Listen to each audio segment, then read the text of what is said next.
C'est le pilier de la France-Afrique aux côtés de son mentor Jacques Foccart, d'Houphouët-Boigny à Sarkozy en passant par les Bongo, Sassou, Gbagbo, Chirac, Compaoré ou Mobutu. Les relations entre la France et l'Afrique n'ont aucun secret pour lui. D'ailleurs, c'est le titre de ses mémoires. Ils savent que je sais tout. Ma vie en France-Afrique, édition Max Milo. Robert Bourgi, bonsoir. Bonsoir madame. Livre coécrit avec Frédéric Lejal. Avant d'y revenir, on va regarder ce portrait de vous. Il est signé Simon Rodier et Lionel Bellon. Robert Bourgi, franco-libanais né à Dakar, est un nom incontournable dans le rapport de la France au continent africain. Incontournable de la France-Afrique. Son rôle est résumé en quelques mots par un journaliste spécialisé, ici en 2011. Le rôle de Robert Bourgi, c'est vraiment d'être le messager des présidents africains auprès des hommes de pouvoir et en particulier de l'Élysée et des présidents français. Il a toujours joué ce rôle sur une très longue période. Homme d'affaires, entremetteur, simple avocat, éminence grise, conseiller occulte ou porteur de valise, ou tout à la fois, difficile de laisser Robert Bourgi dans une seule case. Il était proche des présidents africains de la région subsaharienne. En premier lieu, Omar Bongo, ancien président gabonais, qu'il appelait papa. Proche aussi des présidents français, à commencer par Jacques Chirac. C'est ma première lettre à Jacques Chirac. Elle date de... C'est la première réponse de Jacques Chirac, 3 décembre 1976. J'étais professeur à Cotonou. Oui. Il est considéré comme l'un des successeurs du Monsieur Afrique de la France, Jacques Foccart.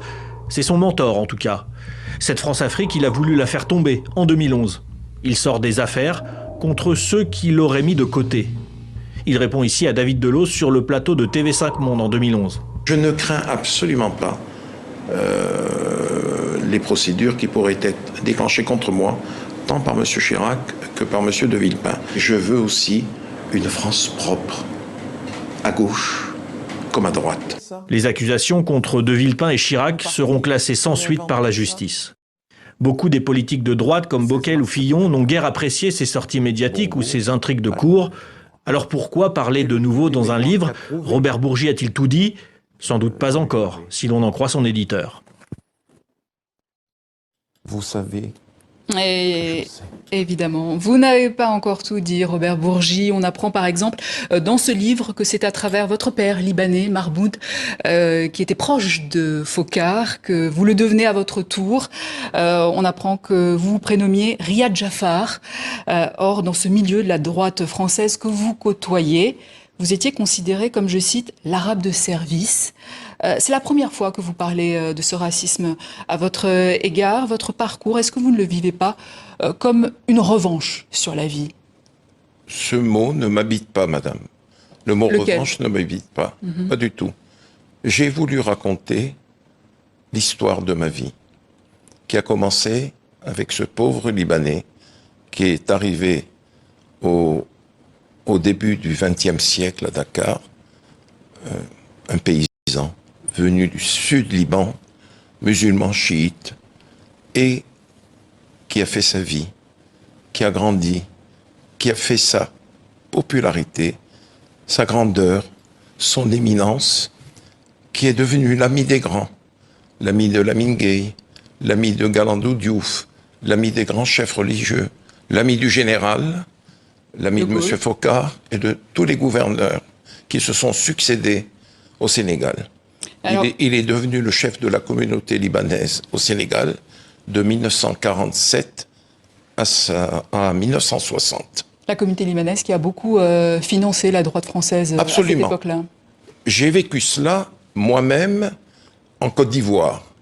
Mes papas avaient commencé cela à partir de 1947, à partir du moment où il a serré la main au général de Gaulle.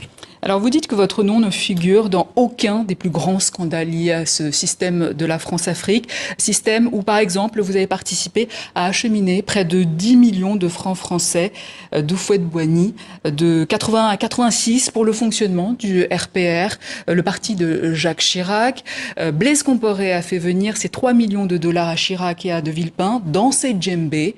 À partir de cette affaire des djembés, vous dites que ces pratiques commencent à vous rendre mal à l'aise. Absolument, absolument. Mais je tiens à préciser une chose. Je n'ai jamais été mêlé au scandale de la France-Afrique. Non, c'est ce que j'ai dit.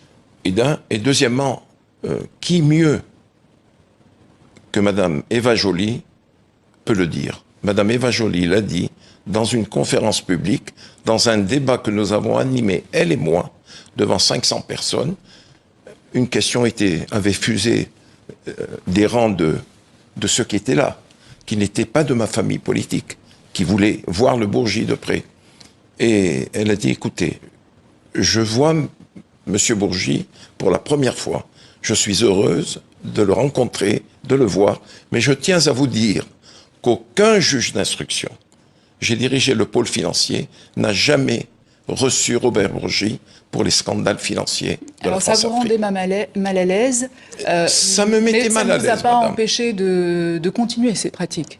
Madame, vous êtes avec Jacques Chirac, tout puissant Jacques Chirac, que l'on peut comparer à aucun homme politique français.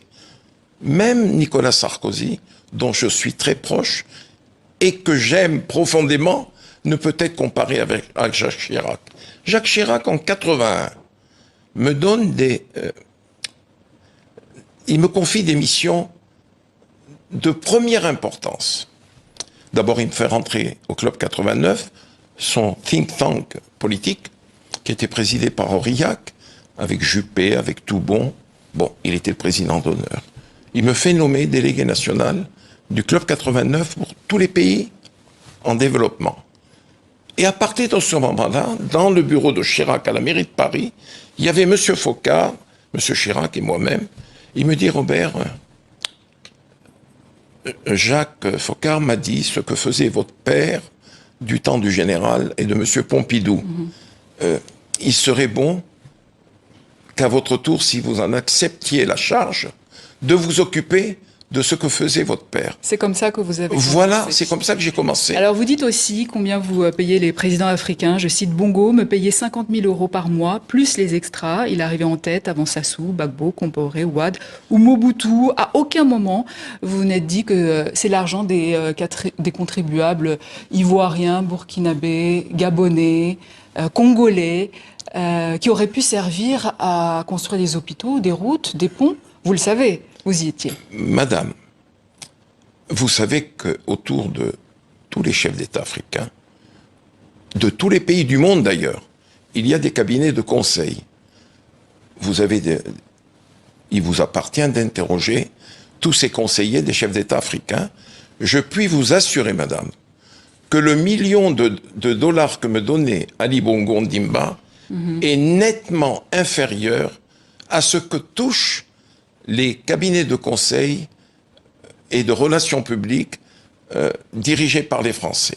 Donc pour vous, ça fait partie de votre travail de lobbyiste. C'est mon métier. C'est votre métier. Je faisais de la politique de très haute volée. J'avais des missions confidentielles. Je suis étonné que vous n'ayez pas pris connaissance de tous les documents que j'ai mis à la fin de mon livre. Ah, toutes les annexes. Toutes les annexes. Il y a une centaine de pages. C'est énorme. Vous voyez les lettres de M. Chirac, les missions que me confiait M. Chirac, les notes que je lui faisais, les notes que je faisais à Dominique de Villepin, tout-puissant secrétaire général de l'Élysée. J'étais le lien avec Mobutu pendant la guerre au Zaïre, j'étais le lien avec Omar Bongo, j'étais le lien avec la Côte d'Ivoire, avec la Mauritanie et tant d'autres. Et ces financements. Et il n'y a que ça qui vous intéresse, financement. Oui, venant des pays qui n'ont pas beaucoup d'argent vers des pays riches. Ça, vous comprenez que ça puisse choquer. Madame. Les personnes qui nous regardent aujourd'hui aussi. Madame, si en 2011, je me suis exprimé, c'est parce que ma conscience me taraudait. Parce que, comme m'appelait Bongo, Omar Bongo Ondimba, il me dit, fiston, tu es mon nègre blanc. Rien ne me différencie d'un Africain, d'où qu'il soit en Afrique noire, si ce n'est que la peau, la couleur de la peau. Je suis né à Dakar, j'ai grandi à Dakar, j'ai noué des relations fraternelles avec tous ceux qui sont les générations gouvernantes en France, en Afrique noire. Vous avez demandé de publier ses mémoires quand vous le pourrez. Depuis la CPI où Laurent Gbagbo purge sa peine, il dit « C'était en 2001, Villepin et Bourgi me demandent de cracher au bassinet pour l'élection de 2002 en France. C'était le prix à payer pour avoir la paix, une tranquillité que Paris n'a pas respectée depuis, et par deux fois. » Oui. M. Chirac m'avait fait comprendre que il serait bon que, pour racheter le soutien de la France, que Laurent Gbagbo, qu'il avait eu du mal à reconnaître. Vous savez, c'est la cohabitation avec M. Jospin. Il a eu du mal à le reconnaître, mais il a fini par le reconnaître. Et je dis dans mon livre, je regrette que vous n'ayez pas lu ce passage. C'est dans la salle de bain de Laurent Gbagbo à Abidjan que Dominique de Villepin, 2 jours auparavant, m'avait dit « Le président Chirac appellera Laurent Gbagbo lundi matin à 9h. » Il me précise, à 9h, heure de Côte d'Ivoire. Et je me trouvais chez Laurent à 8h30. Il va dans la salle de bain et c'est là que le coup de fil arrive sur mon portable et je dis à Laurent, le président Chirac veut te parler. Et c'est dans la salle de bain qu'a eu lieu la reconnaissance de Laurent Gbagbo par la France. Je parle de 2002. Chirac a refusé de venir au secours de Gbagbo, qui redoutait l'offensive des rebelles de Guillaume Soro, et lors de la crise ivoirienne 2010-2011 entre Ouattara et Gbagbo, chacun revendiquait la victoire. Sarkozy vous demande de soumettre sa proposition à Gbagbo, en échange de quoi Gbagbo devait quitter le pouvoir. Gbagbo refuse et il vous dit qu'il n'est plus votre ami. Sarkozy répond « Dès demain, je le vitrifie ». La suite, on la connaît évidemment. Qu'est-ce que ça vous fait, qu'est-ce que ça vous a fait de voir les images tourner en boucle à travers le monde d'un Laurent Gbagbo en Marseille avec son épouse Simone? Madame, j'en ai beaucoup souffert. Oui. Je puis vous dire... Leur résidence a été bombardée par l'armée française, l'ONUCI et les troupes de Ouattara. Madame, lorsque le président Sarkozy m'a demandé de passer un coup de fil à Laurent, je savais très bien qu'en cas de refus de Laurent Gbagbo, ça pourrait être terrible. J'ai essayé à travers ce coup de fil de faire comprendre à Laurent que c'était sa vie qui était en danger. Et il m'a raccroché au nez. Il m'a raccroché au nez. Il m'a dit, bon, je t'ai assez parlé, Bob. Il a raccroché. Si Claude Guéant était là, secrétaire général de l'Élysée, il vous confirmerait ce que je vais vous dire. J'ai éclaté en sanglots, madame, parce que je savais ce qui allait se passer. Je suis allé chez le président, bureau mitoyen. Sarkozy. Il me dit, président Sarkozy, bien sûr. Il me dit, alors, qu'est-ce qu'il a dit ton ami Gbagbo? Je lui ai dit, il a refusé ta proposition, président. Donc c'est un livre pour vous rabibocher avec Gbagbo aujourd'hui? Madame, je ne cherche pas à me rabibocher. À mon âge, je voulais laver ma conscience. Ce sentiment de culpabilité m'habite depuis la chute de Laurent, parce que je l'ai vécu. J'ai essayé d'attirer son attention. Il y a eu un événement. J'ai voulu, moi, empêcher Laurent Gbagbo de venir à Marcoussis pour les accords de Marcoussis. J'ai eu Eugène Alou, son homme de confiance, directeur du protocole, à mon cabinet. Je lui ai dit, Eugène, Laurent est encore à Abidjan. J'ai assisté à des réunions avec Dominique, avec le président. Attention, il ne faut pas que Laurent vienne. Interrogez Eugène Alou. Il vous confirmera ce que je dis. Je lui ai dit, appelle-le en langue. Dis-lui en langue de ne pas venir. Laurent lui a dit, tu dis à Robert que je viens. Le courage m'habite, je viens. Et c'est là que Dominique de Villepin, Marcoussis, lui dit, je vais te tordre le bras. C'est inacceptable. Monsieur Bourgi, autre chose étonnante, on n'a plus que quelques minutes. Oui. On découvre dans ce livre votre proximité avec le patron du Canard enchaîné, Claude Angély, à qui vous avez donné pas mal d'informations. Je pense par exemple à l'affaire de l'appartement d'Alain Juppé en 95. Mais alors, les diamants de Bokassa, c'est vous aussi? Oh non, pas du tout. Pas du tout. J'ai connu Claude après 81. J'en ai été très proche. À 20h, je lui parlais. J'ai passé 1 heure au téléphone avec lui. Mais vous oubliez une chose, madame.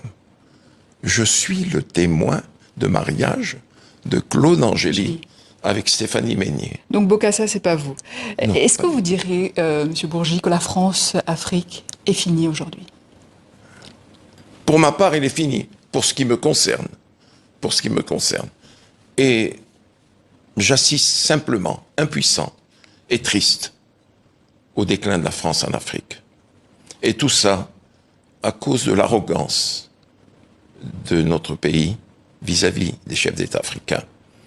Et aussi au manque de connaisseurs, au manque de contact avec les élites africaines et avec la jeunesse africaine. Madame, au moment où le Sénégal brûlait, en 2021, 22, 23, je me promenais, moi, dans la Bindina, où toutes les enseignes françaises brûlaient. Quand les jeunes manifestants me voyaient, « Ah, c'est tonton Bourgi, c'est le doyen Bourgi, grand-père ». Maintenant, je suis grand-père pour eux. Voilà, Merci. Ça c'est la satisfaction que j'en tire. Merci Robert Bourgi. Je rappelle le titre de votre livre, coécrit avec Frédéric Lejal, « Ils savent que je sais tout, ma vie en France-Afrique » aux éditions Maximilo. Et c'est ainsi que s'achève cette édition. Demain, retrouvez Dominique Chimbakala. À demain.